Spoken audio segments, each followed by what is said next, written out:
Welcome to Works Plus Techtalk Podcast. Today we're going to be delving into technology and industry. I'm your host, Josh van der Veen. Today we are joined by a special guest who helped to revolutionise the concrete preparation industry, and interestingly enough, a significant portion of development in the veneer or polished overlay systems. Today we are welcoming to the show Kevin Parry.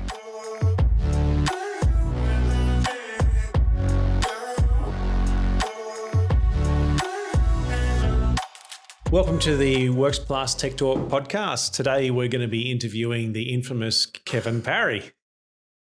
Kevin Parry has been influential in the Australian concrete grinding and preparation market, not just in preparation, but also in the veneer or overlay polishing market. Kevin, welcome to the Techtalk Podcast. Thanks, boys. So, Kevin, give us a bit of your background. All my life in flooring. Yep. Don't like heights. Carpet and vinyls for 20 odd years before bumping into Harry van der Veen. Uh-huh. And the journey began back then, I guess. All right. So let's go back to the bumping into Harry van der Veen. Well, Harry was running around the industry telling people how he could grind concrete flat and smooth. Uh-huh. I had a shop I needed to be done. I was going to use 70, 80 bags of K15. Levelling compound? Yep. Tim came along. I put on a few nibblies and a few refreshments and had a few of the contracting mates come and have a look. Yeah. Tim ground the floor, and it was the best thing I'd seen back in the day. Yeah, right. There was no other alternatives. It was glue and build up at screed and, Well, how else was They would have scarified it, I guess, and just flooded the floor. Yep. Or probably just gone over it. Yep. Primed it, gone over it, and hope for the best. I think we used a bag and a half patching, a few holes in the end. Versus the 80 bags. Probably 80 bags. Yeah. And, I couldn't give Harry the money quick enough. It was a minimum charge job. There you go. And as I just said before, it was the best thing I'd seen. Yeah. And he called me back about a week later, offered me to join him. I threw the carpet laying tools in the Yarra, and Program was born. Yeah. Far out. Out of your dad's bungalow office in Montrose. Yep. And in the tin garage in the front yard. Forgotten about that. You guys were in Cairns doing a terrazzo job. Mm-hmm. That's why these machines were originally brought to the country to do terrazzo. Yep. Wet. And then I remember Tim saying that the guy from HTC, Hawken. Yeah. Hawken. Harry, get into concrete. It's the future. We'll send you some dust extractors over. Yep. The machines didn't like the dust. No, they didn't. And Tim, I think, ended up flying to HTC. Mm-hmm. In Sweden. And by this time, I was hired to get this out of the marketplace. Yeah. Just through my contacts. Correct. You're a flooring guy. Knocked on doors, made a lot of phone calls. It took probably 12 months before the phone started ringing. It was frustrating, actually. Mm. And then, bang, the phone started ringing and it was out there. Yep. And we were getting busy. That's right. And Tim was building prototypes and we'd take them out and break their balls. That's right. Well, you had to perfect it. Yeah. And that's the very beginning.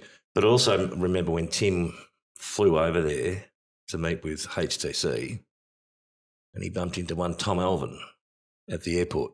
Oh, the old football player. Stockton. Yeah. Well, he was the director of Trump. Correct. Trump Flooring. Yeah. And we were doing their grinding because we had the only machines. That's right. At the time. And he was there to buy HTC behind our back. Yep. Because I believe at the time we were the distributors for HTC. That's my understanding too, yeah. So Tim came back and said, Dad, gloves are off. Yeah. I've got a better idea.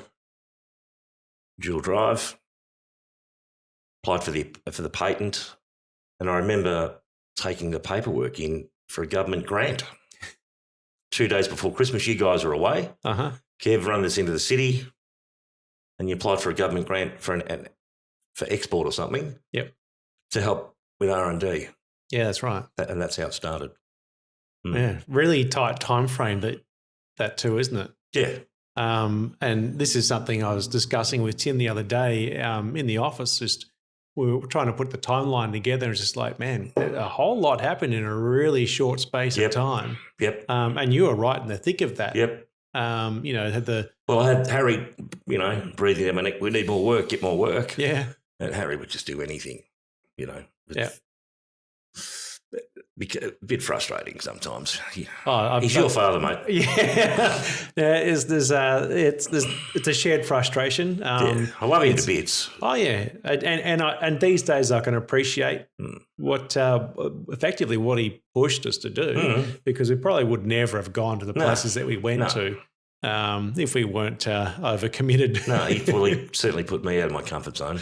Yeah, I think he's famous for that. For putting us all out of our comfort zone and taking us places that we weren't ever expecting to go. Yeah. So I just want to wind that back a bit too. Like you mentioned that part about Tim being in Sweden at the same time as Tommy Alvin, and he actually went back and had a meeting with them and said that these are all the problems that we're having with the machinery. They were falling apart, and that was part of the reason for, there was obviously we'd lost the distribution rights. Yep. And, or the relationship. And also he'd said to them, look, these are all we want to continue buying the machinery. These are all the things that we're experiencing that are. Fix these problems. Yeah. Fix these problems. And they said, no one else is having these problems. You're on your own. So we're kind of left on our own anyhow. It was pretty clear they'd made the deal because there was zero interest in the continued relationship there, and then it was full speed ahead when he came back. And then I discovered a brand new machine wrapped in plastic behind a hoarding at Altona Shopping Centre. I rang Tim. He raced down with cameras, and it was who's the mob in Sydney? Blast Track. Okay, what? As in. They made remedial concrete machines. Like they made shot blasters basically and scarifiers. Yeah, okay. Well, Blast Track weren't based in Sydney, but they may have had a distributor. Otherwise, you got Jet Blast. It might have been Jet Blast. Yeah. And they made this machine for Mr. Laidlaw. Okay, yeah. And it was fundamentally flawed. It was it was flawed. Yep. Big pneumatic tyres on it. And the shafts coming out of the head was like 2.5, 3 inches. It was huge. Yep. Absolutely no flexibility in the heads. Mm-hmm. Tim came down, this thing was wrapped up in bubble wrap. Yep. Tim just took photos of it. They must have built 10 or 20 of these machines. Yeah, right. People were buying them. And the operators were complaining because they just used to bounce across the floor. Yeah, okay. Because they wouldn't flatten the floor out. Yeah. Because there was no flexibility in the heads and these pneumatic tyres, and they just bounced across the floor. Yeah, they were terrible. Diamond tools back then but weren't they really used cutting. the same technology as HTC. Yeah. I think Tim let them build about 20 or 30 before he contacted HTC and they enforced their patent. Yeah, right. I don't remember that. Right. And they had to change it all. Yeah. We did a job, I think we did 300 metres of glue removal. They were next door doing something else. Mm-hmm. By the time we had the machine in the truck and done for the day, they'd done about 50 metres. Oh, far out. And the guy comes and speaks to me and I said, look, don't go there, mate. I don't know what you're doing using that big shit for. That's what his boss had bought him. Yep. And that was one of Dan Lane's boys. Yeah, right, okay. No, it wasn't Dan Lane's boys. I forget the name of the mob. Tony Ratton. Tony Ratton, that's going back. His first company. They were in Ferntree Gully. Yeah. I forget the name. Yeah, they were using that machine on a job that we were on. Yep. Gotcha. And just a huge difference. That's in right. Productivity. And I remember when Tim unwrapped it at Yep. Altona, when he explained to me, I said, well, yeah, it makes sense. Yeah. Big blow-up tyres, huge shafts. Yeah. You know, just was never going to work. Yeah. No, that, I'd completely forgotten about that whole era. Tim will know. Yeah, he will. He came down with a digital camera, took heaps of photos. That's a digital camera. Jet That's Blast, not I think it was a mob. It was a mob in Sydney. Yeah, And okay. he let them build a few of them Yeah. before the patent was enforced. They basically copied the HTC. Yeah, right. Okay. By then we had dual drives and whatever. Yeah. Yeah. Okay. Far out. Oh, I don't remember all of that. See, I'll speak to Tim. yeah, putting all the pieces back together here. Yep. No, that's interesting because there was another company as well, wasn't there, at that time? Was it Shorebond?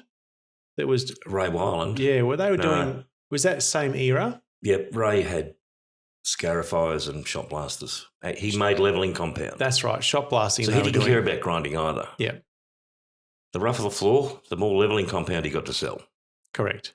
So we were a scourge as far as he was concerned. We were a scourge to everybody. Yeah. That manufactured levelling compounds. Yeah. Why is that? Especially Mr. Lucas at Vibro. Yep. Hated it. Yeah. I mean, our philosophy on that was pretty much if you can grind more floors, then more level it will go down. You get back to a bare floor. It'll just go down over more square meters though, right? As opposed to being going down thicker. Yeah. Yeah, okay. And then came, so when did this, speaking of levelling compounds, when did this, when was this venture into polishable overlays? Well, how was that started? How'd that kick off? When we first started ProGrind, it was all about floor preparation. Correct. Okay, how much money we're saving guys by grinding back to bare concrete. Mm-hmm. There you go. And the good thing about that is you walk out. Yeah. Vacuum up. You vacuum the floor, you walk out, you're done. Yeah. I like this. Yeah, okay, so there's no, you're not responsible for what happens after that. Yeah. Once you start putting overlays down, you then become responsible. You're a finishing trade. And that was the conundrum. And we tried with a few products because we started doing a couple of polished floors around Melbourne. Mm-hmm. Grind back. Well, I think we took it to 120. We're grouting by hand. Yep.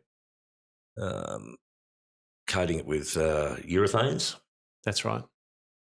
Polycure, I think it was the first one. That name It's a rings good a bell. product. Yeah. It was all right. We were doing things that other guys hadn't done. Yeah.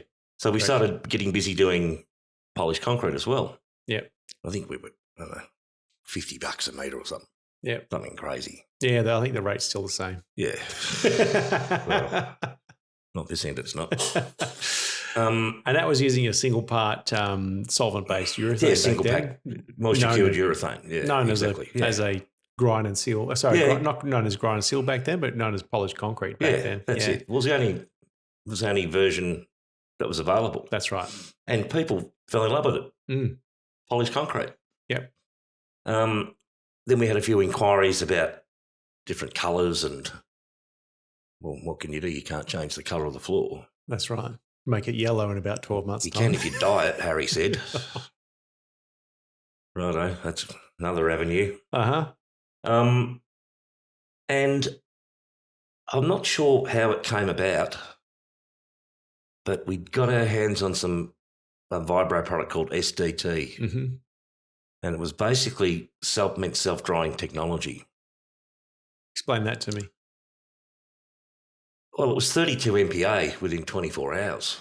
That was Or serious. 30 MPa or 28 or, Yeah. dries like. Yeah. Steep curve. And I can't remember exactly what prompted us, but I started playing around with a few things. Mm-hmm. Company in South Melbourne used to import marble chips. I remember those guys. Some transport company. Yeah. They supplied marble for the terrazzo guys. Yeah, so they were... For the in situ terrazzo. Correct. Because of you guys, your dad's background was terrazzo. Yep. In shopping malls, you'd have in situ terrazzo. And people didn't understand what the word in situ meant. It means in place. Yep. It's done on site. Correct. It's not brought in pre-polished or. And Harry was saying, well, that's all. I think it's mainly epoxy. No, sorry. No, they use cement fondue. Yeah, cementitious, but it was quite thick. Yeah, but they use what the product calls cement fondue. Yep.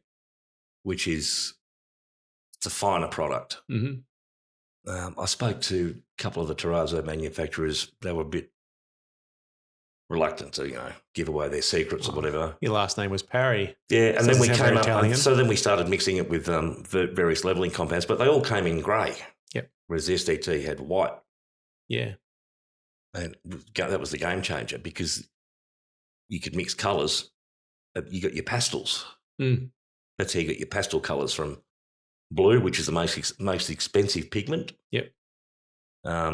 Ability Specialty Building Chemicals in Heidelberg. Yep. They supplied us with the pigments. I think the blue from memory back then was $3,900 for a bag. Where do you see blue come out of the ground? Yeah. You don't. Yeah. Your reds and your browns, that's the naturals. They're cheap. Green and blue was the most expensive. Yep. Started mixing, playing around, went to lots of quarries, getting their aggregate. The best black was basalt, which is just blue metal. Yeah. But even beat black marble. Yeah. Got some marble from the mob in South Melbourne. Mixing, I think I mixed and dumped it on cement sheet. Yep. Oh, now I remember. This is bringing back memories. Hand ground it. Yep. Just playing around until we did the floor at Burgess Road. Oh, yeah. Okay. So the floor at Burgess Road being the foyer, the showroom. Yeah, that's right. I glued some planks down, I forget what it was. It was Jarrah, I think. Jarrah. Yeah. Yeah. Borders. Each panel had a different mix with a different aggregate, different colour. It was all documented. And we did a showroom floor. Mm-hmm. And it looked all right. Yeah. Yeah, it was 12 mil finished, 10 or 12 mil finished. You couldn't gauge it. I think from memory we took it to, or Chris, your brother Chris did it. It sat there for a month. We were busy. Yeah. I think we took it to 400 grit. Yeah. And then we would have put a topical sealer on it then, and then a base coat, agar base coat. Okay, Treated it like terrazzo. Yeah. A base coat. Then what was their product, Josh? The acrylic. Are you thinking it was agars or? Yeah, it was agar. Or an eclipse? No, it was agar. It was agar? Agar. Anyway, it was top coated, then burnished. Yeah. And it popped. Yep. And it looked good. No, it did look good. And it had some sign writing in it too. Yeah, I had some polystyrene cut out. Yep. And I think it was cut with they did it with a hot wire back in the day. Yep. A bloke up in Ferntree Gully did that for me. Then we had designer creep in the floor, glued that down, or taped it down, poured around it, pulled it out, poured inside in the void. Yep. Ground it back. There was your sign. Yeah. That was so opened up different. some possibilities, and some people started thinking about it, and specifically Harry. I've sold a job. We're doing it next week. Yeah, that's how it started. Yep. So I've sold a job. We're doing it next week. Kevin, you've proven it to me. You can do it at 1 square metre at a time in a foyer. So all you need to do is duplicate that over hundreds of square metres, right? Yep. And I was I don't recall how I got in contact with them. I was dealing with Peter Bates from Bates Lab Smart. Right. They're the architects for Fed Square. Oh, man, that project. Yeah. He called me Friday, 3 o'clock. Can you come in tonight? I said, where? He said, into the city. I want a meeting with you. I think Harry and I went in there about 7 o'clock Friday night, sat down, explained what we were playing with, because the Vibro rep was doing some work with them. I forget his name. I'd never met him before. He was the rep who did one side of the city and Robert Quinn did the other. Or it wasn't Aaron? No, older guy. I can't remember. Right. It's 23 years ago. Yeah. 22 years ago. anyway, I said, well, I need some rock. This rock came from the Kimberley. All that sandstone comes from the Kimberley. Right. Yep. And they wanted to use that, did they? Yeah. Well, the story was that, Peter told me he bumped into some lady in a bar in Sydney. I think she was a rock doctor, a geologist. Yep.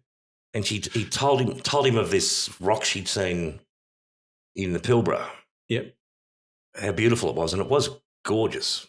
And so Peter and this girl and a few other people from Lab Bait Smart jumped in, flew to Perth, took a chopper up north, four-wheel drived into this area where this rock was. Right.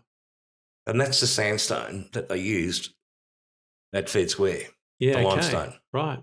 They took the top of the mountain off to get to it. Gee, I didn't realise that they'd gone through so much effort. Yeah, I didn't it realise it was so huge. special. Right. And I think it was taken to... It's a place in South Australia that cuts blue metal, or like a big mill that cuts granite blocks or something. Yeah, okay. They took it there. They processed it in South Australia. Yeah. Beautiful stuff. Yep. It's really nice. Yeah. And I explained to him what we were doing with this designer crate. Mm-hmm. I said, well, I need some rock. So delivered 2 rocks. Hang on. You mean like 2? 2 rocks as big as this table. Oh, right. To Burgess Road. Yep. I said, no, I needed like aggregate. So I had to get it crushed. Yeah. And a place down in down the peninsula somewhere, an old bloke cleaned out his crusher. Yep. And crushed it for me into bags. Yep. We actually poured a slab at the front of the factory. Well, they provided the slab, and it was a bit like your slab out the back here, how it's dished. Yeah. Yep. Because ground in the middle. You can't hang the machine off the side, so you're just scooping it out. So we did a sample there, and actually I pinched 4 rubber blocks from the site to sit this slab on. And the bloke said, mate, you better bring those back. That's what the building sits on to stop the vibration for the trains coming through the building.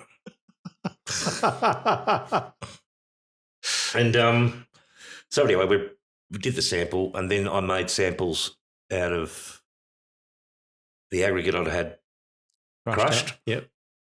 I think we did about half dozen samples, Mm-hmm. just greys. They wanted grey. Yeah, right. There was another evening back in their office in Flinders Lane. Yep. They loved it. And it did. It looked, and it was just burnished, coated with acrylic. Yep. It looked really smart. And then the boss at Vibro discovered what we were doing with his SDT and pulled the pin on it. So it was all over. Kidding me. It was all finished, and it all just started to get too hard for me then. Yep. You know, this SDT was fantastic. You could put anything in the mix and it just flowed. Yeah. It came out of the bucket, or you could mix 4 or 5 bags at once. Yeah. It's just cream. And it was creamy. It just flowed, and no separation. Didn't matter what size rock, big, small, you know, a quarter minus up to 14 mil. It was beautiful. Yeah. And it was coming grey and white. Mm. And you could put your tints with it, oxides, liquid tints. You could do anything with it. Yeah. Fantastic product. And so why did he pull the pin on this project? His product wasn't designed for that. That was his out. You got to remember, he hated us. Mm-hmm. Because we'd taken a large portion of his market away by flooding floors with K15. Mm-hmm. Yeah. Him and Harry were arch enemies. So when there was now an opportunity on the table to sell a whole lot of this, most expensive product that they had, mate, he was a dinosaur. He was a dinosaur. This guy, yeah, a dinosaur, and a bit dodgy. Right. So what happened with the project then? It wasn't long after then that the new internal moisture barriers came out. Yep. The colloidal silicates, Density Proof, and Moisture Fix. And they were brought in by, original ones were brought in by Acuron 2000 it was, brought in by, what's the concrete supply company? Con. Our brethren.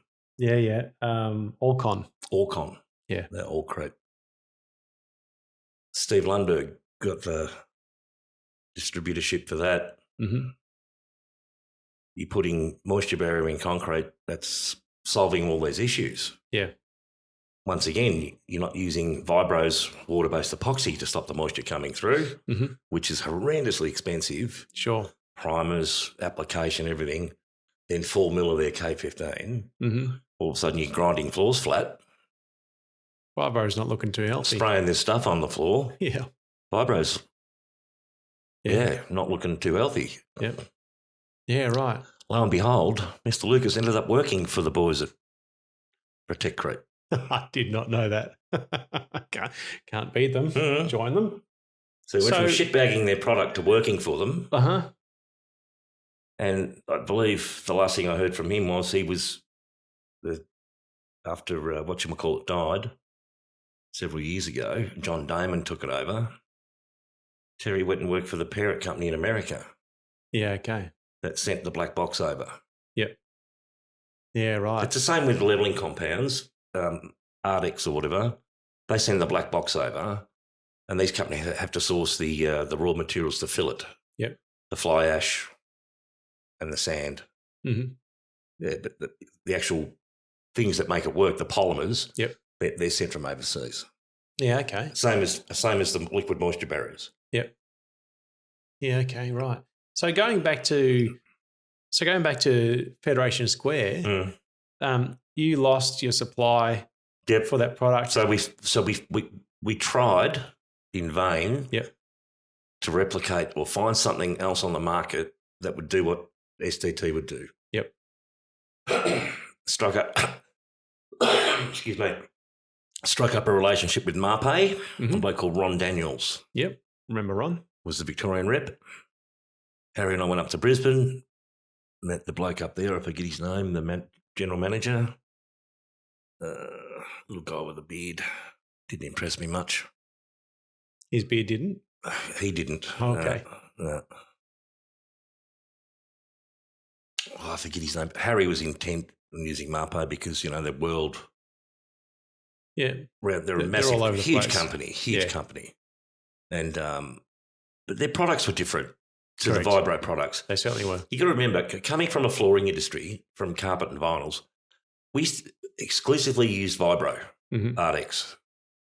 We were comfortable with it. We knew what to do with it. They had a product that you put a little bit of their pink primer in, and it was beautiful to use. Marpay were totally different products. And it was a big gig for them to try and get in the marketplace, but the guys just didn't feel comfortable with it. They were brand new in Australia at the time too. Yeah, and some of their products were really, really good. Like their Plenty Patch today, forget feather finish, their Plenty Patch is beautiful. Yeah. For grouting or filling holes and whatever, and for anything. It's a really good product. Yeah. But it's taken 20 years to find market acceptance. Correct, yeah. When they first started, people were scared of it because they didn't want to put their vinyl over something that they weren't comfortable with. So it took a long time for Marpay to become accepted in the flooring industry. They were widely used for ceramics. Yeah. Because they made good ceramics. That's right. Adhesives and whatever. They've been in the market forever doing that. Anyway, this guy up in Brisbane said, well, I think we sent a bag of SDT up. His chemist went through it. They sent samples back. And just went on and on and on, and nothing ever came close to it. They had one product which came mildly close, but it still used to separate. Yeah. I remember pouring out of a bucket SDT with 10 mil, 12 mil marble, and it just flowed. Did not separate one bit. And all the other products were separating. Yep. And we just couldn't get it. We just couldn't get it right. And that's really important when doing an overlay, right? Yeah, is keeping that consistency in the matrix and the aggregate. Yeah. No separation, because that's going to cause you issues later on when you grind it back and polish it, right? And the other thing was putting overlays over concrete. as I said before, if you're just grinding a floor for preparation, you put your machine in the truck and you go, you're done. Yep. When you start doing overlays and you're responsible for the finished product, was transference of cracks, control joints. Yep. So how did you deal with that? It's a product now used as a moisture membrane on decks and so forth. Mm-hmm. And back then it was called an anti-fracture membrane. Yep. But it was also used as a moisture membrane.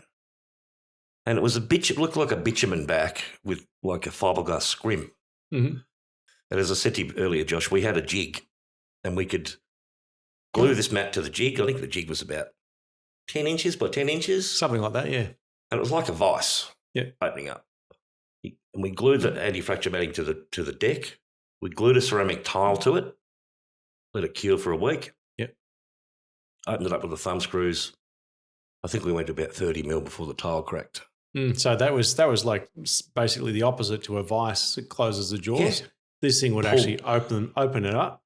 Replicating your subfloor. Yep. Movement. But no crack would transfer through. Yeah, that's impressive. 30 mil. That's massive. It was incredible. Yeah. Okay. And that's what you were putting. So that became that was like, it was called anti-fracture membrane. Yep.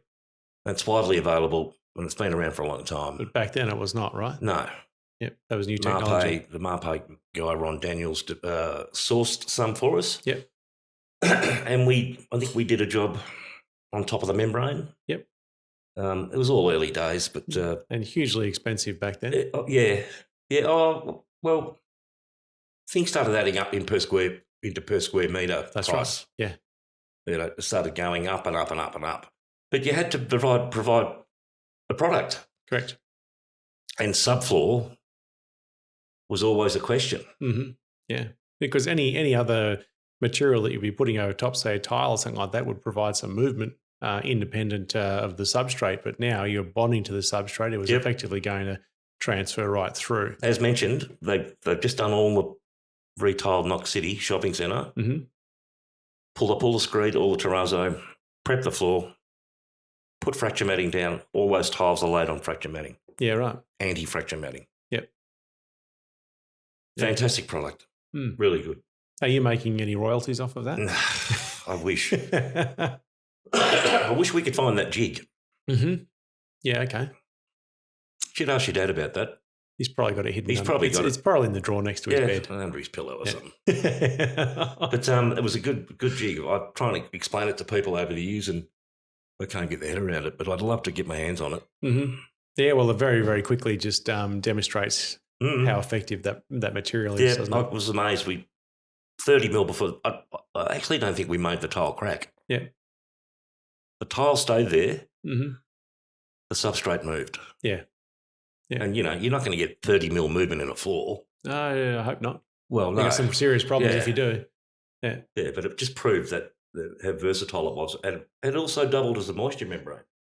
They might experience that kind of movement at Federation Square if you'd even give those blocks back. Yeah, exactly. That was sad. I would have loved to have done that floor. Yeah. Well, there was work done at Federation Square, right? Just not that particular product, that finish. Because I remember that beautiful aggregate that came in. Yeah, gorgeous. I remember the samples. Really nice to work with as well. But I also remember a mad rush on 2 projects at Federation Square. One of them was in a wine bar, and I forget what the other one was. Yeah. But ProGrind also did some sandstone grinding. Yeah. At Federation Square too. Yeah, after unrelated. my time. Yeah.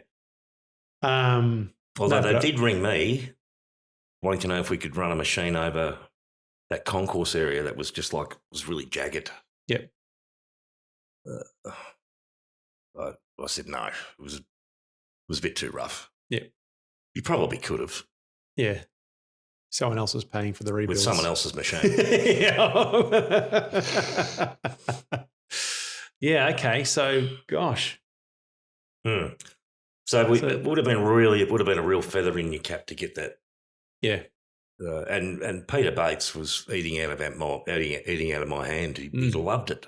Yeah, I could imagine they would have been really disappointed. Oh, I was in tears when I told him. Yeah. Like you actually literal Well, tears? I was like, we can't do it. Yeah.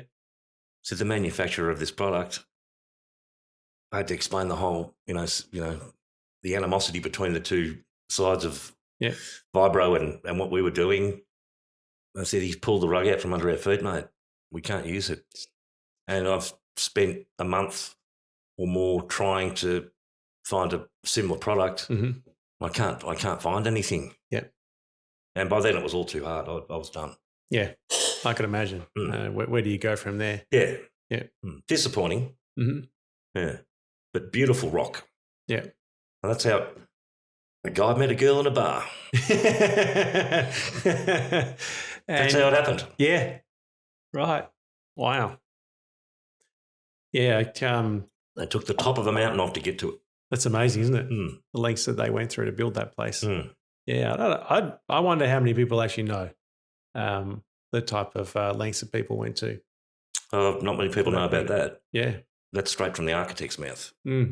Wow. There you go. Now it's from Peter Kevin Bates. Parry. Yeah. Right. And then were Bates Lab Smart. That was the architectural company that awarded the contract. Yeah, right. So this was all, they won the job, but this is in their office. And, this place is coming out of the ground just around the corner. Yeah.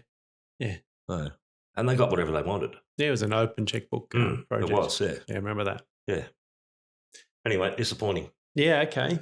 So I want to go back then to the development of Designacrete. If I look around today, we still don't see a similar product. I've seen a couple of overlays. I don't know who did them. I walk around shopping centres with my girl, and she's looking at the shops. I'm looking at the floors. I've seen a couple. I wouldn't have a clue who's done them or what they are. Yep. Yeah. Okay. Why do you think that is? I mean, obviously you had difficulty with supply. I mean, surely that's not the issue anymore. Well, unless you've developed your own product. Because I couldn't find anything that came remotely close to what this product did. I know there's, your terrazzo epoxies and whatever, your epoxy terrazzos, but they're horrendously dear, aren't they? Yeah. Well, and they're not the same. No. They're not the same. I remember, I think Hoyts used to use them in a lot of their in a lot of their theatres and that sort of stuff, in the foyers and that kind of stuff. Otherwise, in Australia, you don't really see epoxy terrazzos very much, but they're very expensive. Yeah. And in situ terrazzo is the same.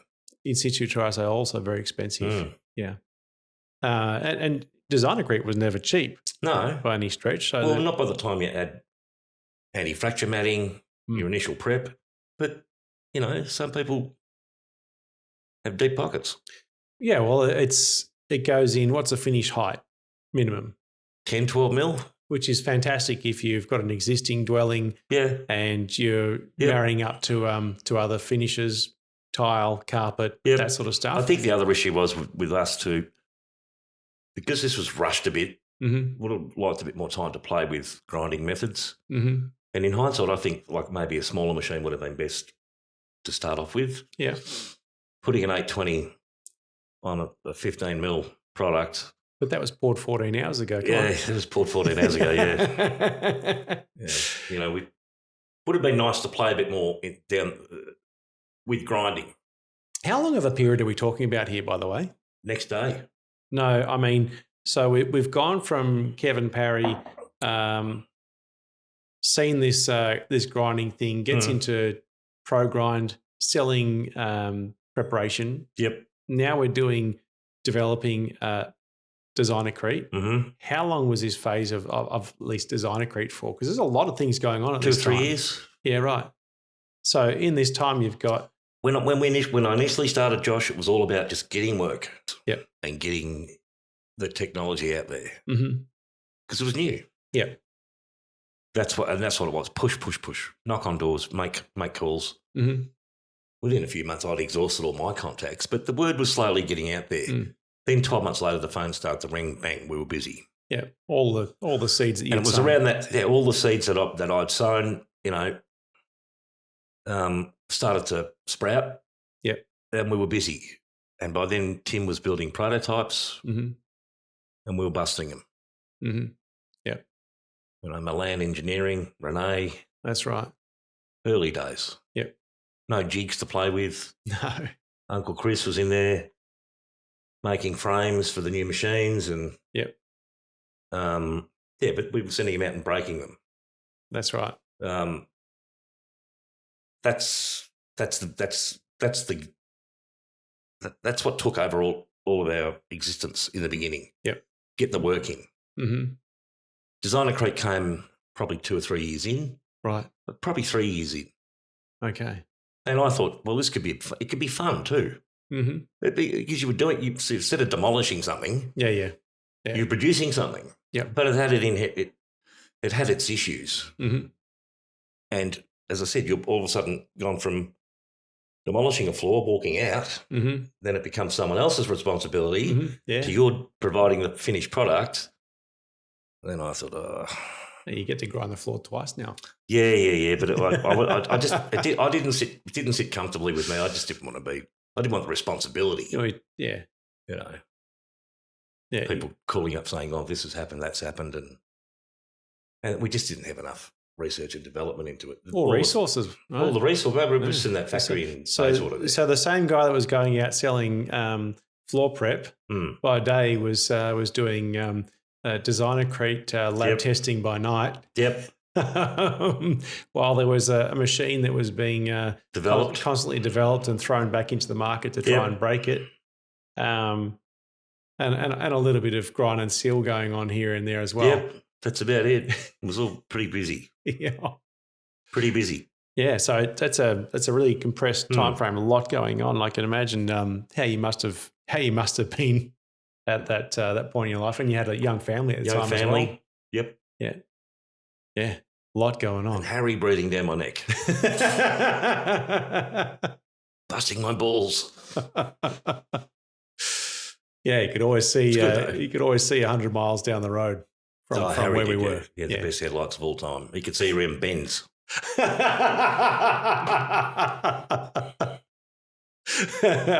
Maybe that's why he didn't see the obstacles so much. He was had a lot of forethought. Yeah. Yeah. Because he came from, humble beginnings. Yeah. No, that's true. That is true. So then how long were you with ProGrind for? I think about 4 years. Yep. And then 3.5, 4 years. Then when you left, I left with you guys owed me some money through commission. Yep.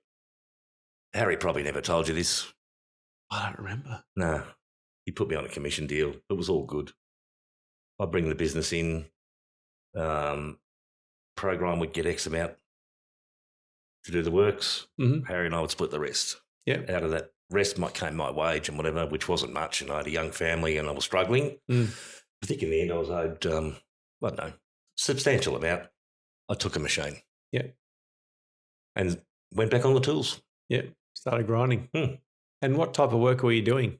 Were you chasing? Anything. Yeah. But then my phone started to go through the roof and I couldn't cope with it. So I put a bloke on, Andy. Yep.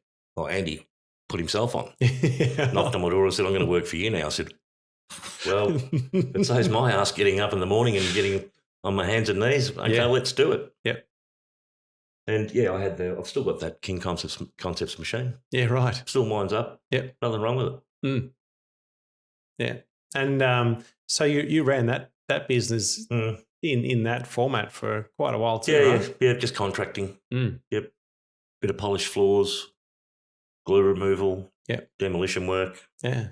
Yeah, good. And by that time, the market's really up and going with grinding, things were bopping then. Yeah. Moving along. Yeah. It was out there. But because we'd put it out there. Yeah. No, certainly did. Josh, as I said, the first time I saw it was the best thing I'd seen. From a guy that spends his life on his hands and knees. Yeah. It was the best thing I'd seen. Yeah. Oh, wow. That's It's certainly a good story. Mm. You know, saw something, jumped on it, ran with it. I mean, how different would life have been if you were still? Oh, well, How long do you think that would have the lasted company for? I worked for, when I first started in floors, it was in a carpet warehouse where we used to hand sew the Axminster carpets, Oh, far out. you know, by hand. Yeah. With wax thread, completely pattern matched, Mm-hmm. bulldog tape, latex, the proper way. Yep. Colour. We used to make the whole house of carpet up in the on the floor. Yep. And then cut the walls out, Mhm. fold it a proper way. The guys would go on site, it just unrolled. Yeah. That's where I was taught. Yeah. Right. Wow. And that just is unheard of now. Mm-hmm. But consequently, when I did my apprenticeship there, I'd go out with all these different carpet layers. Yep. And I became really good at it. And wherever I worked, Mm-hmm. I'd get all the hard jobs. That's Isn't a pattern job or a tricky staircase. Give it to Kev. Uh-huh. He'll do it. Yeah. These other cowboys are running out doing Meters. meters and meters and meters, and Muggins was working till 8 o'clock at night, getting a staircase straight and stuff like that. But it just became a joke in the end. Yeah. Yeah. So I was looking for an out. I was over it. Yeah. I was over it. I enjoyed doing floors. Mm-hmm. I just wanted to be paid more. Yeah. You know, pay me for what I know. And to this day, I know more than what 90% of these guys have forgotten. Yep. You know, it's just it's the way it is. If you're good at something, you tend to get used a bit. Mm-hmm. Yeah. Well, it's just, you see the same thing even in floor grinding and polishing. There's a crew that's going around, and you've got one guy who's really skilled Yep. and knowledgeable. He tends to have to be the one that goes back and fixes everyone else's work and gets put on the fiddly jobs. And it's like, That's what was happening. Yeah. Yeah. yeah, it's kind of the worst use of the best I person. still do a bit of carpet for friends, or I do floors for. I don't, I do all my own floors. Yep. But Yeah. I've always been in floors. Simple. Yeah. Okay. And active today still? Or you're not so much. hang up the boots? Yeah, not so much. Yeah. I'll do a decent area. Standing behind a machine's easy. Yeah. Doing all the corners and edges, and that's why I don't do it. Mm-hmm. But standing behind a machine, I can stand behind a machine all day. Yep. Doesn't bother me. I enjoy it. Yeah. You know. It's I bumped into a few years ago. yeah. I think that's right. That I old was surprised to see you still doing it. Yeah, Yeah. in Heathmont. Yeah, that was a little demo job for someone who just rang me out of the blue. Yep. Yeah, but another product I came across Mm. Many years ago, and it was through your mate who worked for who was the boss of Husqvarna when they took over. Lloyd Williams. Lloyd Williams. Now, this moisture barrier, density proof, Mm-hmm. wouldn't go through a burnished floor. Yep. Had to be opened up. Yeah. Burnished floors were our nemesis. I remember setting Big Colin, he used to work in the factory at Bayswater. Colin Alcorn. Yeah, and Yep. another one, big job over at, I don't know, Craigieburn or something. And set the machines up. It was burnished floor. By the time I'd got to Thomastown, they were ringing me saying the diamonds weren't working. Mm-hmm. They glazed. Stop cutting. They get too hot. Yep. And so naturally you go to a soft bond. Mm-hmm. With a bit of water. You end up doing it half wet, basically. Mm-hmm. Yeah. I had a phone call from, I must have bought something from, what's his company now? Tracks. Yep. I must have bought something from them. Maybe some set. I don't know what it was, but I struck up a relationship with him. I must have bought something from him. Mm-hmm. I had a job down at the old Unilever Foods down in Knoxfield there in Ferntree Gully Road. Yeah. Okay. And a mate of mine, a mate's mate, was taking over the factory. Right.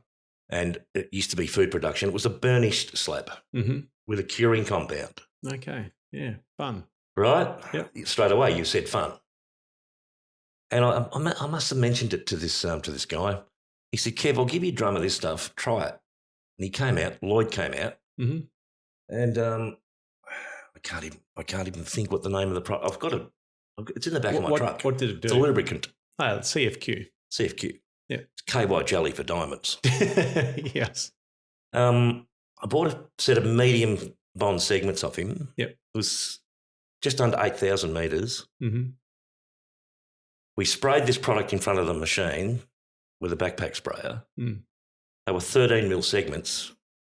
We did the whole 8,000 metres and we had 7 mil left. Wow. You'll have to cut that out. We'll have to edit that out. We don't want anyone to know. Just kidding. 7 mil left. Yeah, right. And you still got another drum of you still got some of the CFQ left over as well. That's how I got a 28,000 metre job in the city. Right. Of the Vicpol building. Oh, okay, yeah. Burnish. Now, work this out. I won't say anything. You tell me if you need a moisture barrier on level 14. Well, for carpet tiles that are not glued down. Well, you don't, do you? Moisture travels. It must have been going up the elevator. I was going to say, yeah, it must have come up the goods elevator. I didn't question it. I just got the job. Yeah. What this product meant was you could grind floors for $4 mm-hmm. because your productivity was through the roof. Yeah. We were mowing grass as fast as you can push the machine, which is about 120 square metres per hour. Yeah. If you go quicker than that, your diamonds are missing areas. Yeah. So we're taking this blue burnished finish off and the curing compound in one sweep. Yep. Literally like mowing grass. Mm-hmm. As long as you kept it in front of the machine, it kept them cool, it lubricated them, they didn't wear. Yeah. And you could use a hard bond. I haven't bought soft bond diamonds forever. Yeah, since then. A full set of hards. Just get as many diamonds as you can under it. Yep. Hard bond and just cut grass. Mm. Incredible product. Yeah, right. CFQ, that's the one. Yeah, it's like honey. Yeah, yeah. 1 cup into an 8 litre mixer, sprayed in front of the machine, mate. Just walk as fast as you can. Mm-hmm. As long as the machine was in contact with the floor, you're grinding. Yeah. Incredible. Hence, get as many as much surface area under the machine as you can. Because you don't have no sand, no water, no nothing. Mm-hmm. Yeah. We did that 28,000 metres in 5 months. Yeah. 2 machines. I think my diamond usage at the end of it was about $3,000. Mm-hmm. And that was from hitting Dynabolts. Yeah. Pretty impressive. Yeah. People to this day, nah, you can't do that. Yeah, I was wondering about your how you afforded that new address in Toorak. Mm. Yeah. But what that this enabled you to, I went back to Techtalk then and said, listen, I've got this stuff. Yeah. Because their product wouldn't go through burnish finish or a curing compound. Yep. So they had to open up the floor. Yeah. And this was 14-storey building. I thought, well, hang on, there's no moisture problem on the 14th floor. You're laying carpet tiles with double-sided tape, so moisture's never going to be an issue. I just shut my mouth and did it. Yeah. And, it worked. Yeah. It still works. Yeah. Did they actually apply the moisture barrier? Yeah. They did. Yep. And that was 2014. Yeah, right. I suppose 10 years ago. I suppose they could have a broken window and it rains. And we did it for, I think I did it for $4.85 a metre. Yeah, right. That's pretty. It's pretty sharp. Yeah, yeah. But they're still doing. The issue with the job was stuff on the floor. Mm-hmm. Petitions, and if we had free range, we would have been doing a floor a day. Yeah, right. But we had to do it in bits and pieces, up and down lifts with me. But it was a good job. I employed guys for 5 months. Yep. I didn't have to work. Nice. It worked well. Mm. And it still does work well. Yeah. It's a good product. Okay. Incredible product. It was designed for road saws. That's right. Yeah. And they did a test with some ICBs full of water and one full of water with this additive in it.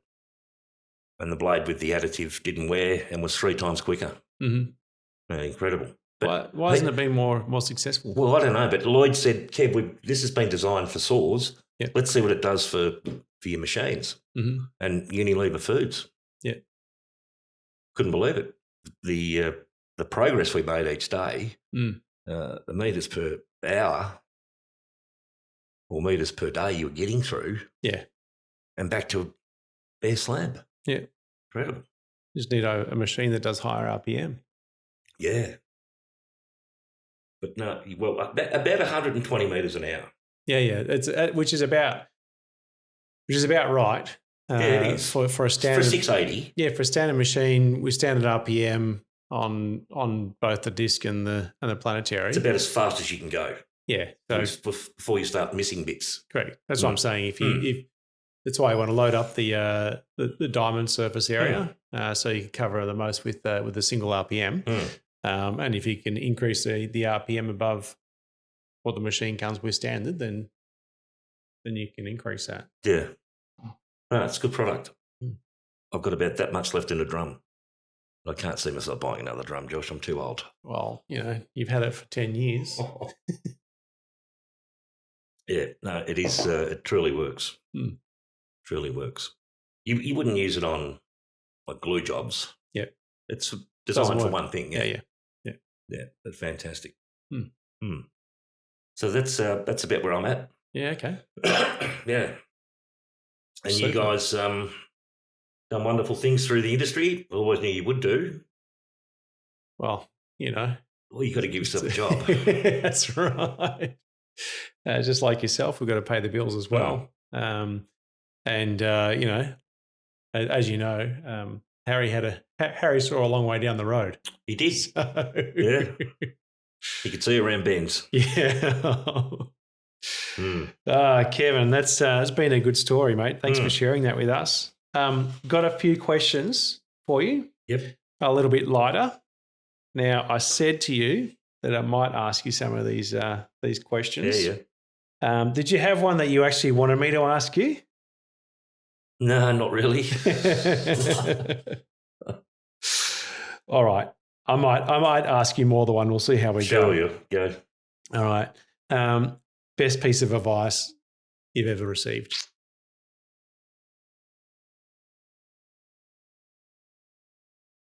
No,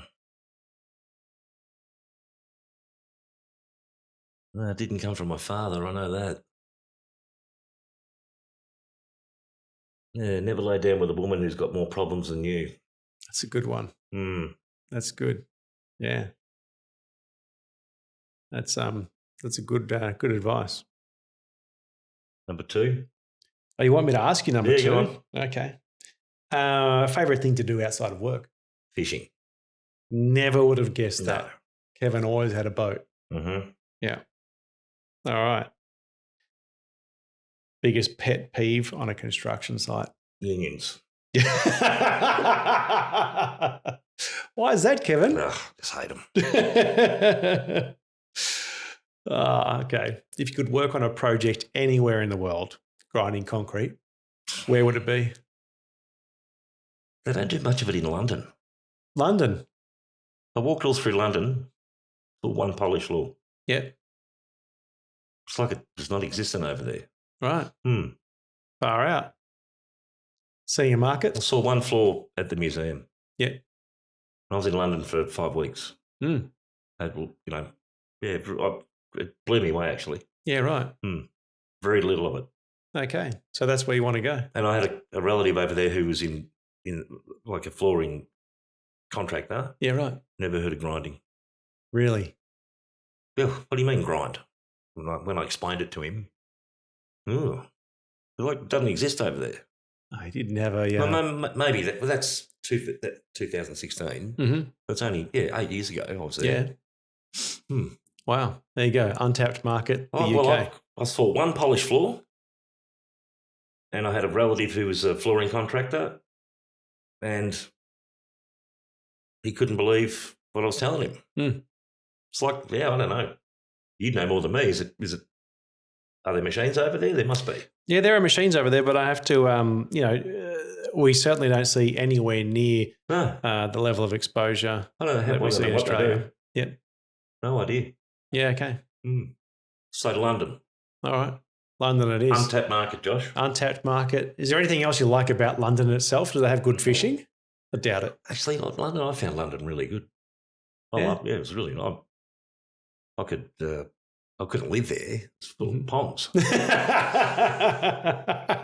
Of which I'm one, but it's I found it really fascinating. Really place. Enjoyed it.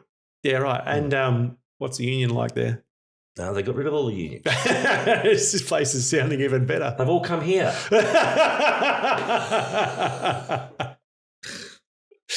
They did. They pissed all the Scottish and the Irish union. They've all come here, mate. You don't need to go to the UK. The UK's already come to you. Yeah, no. Kevin, thanks for coming in, mate. No worries, Josh.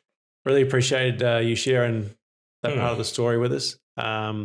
And look forward to catching up with you in the UK. Yep. Yeah. When we get that telephone call from the CFMEU London. Yeah, terrific. No, come bail you out. Non-existent. It's been a real pleasure to see you. Thanks, mate. Good to see you again.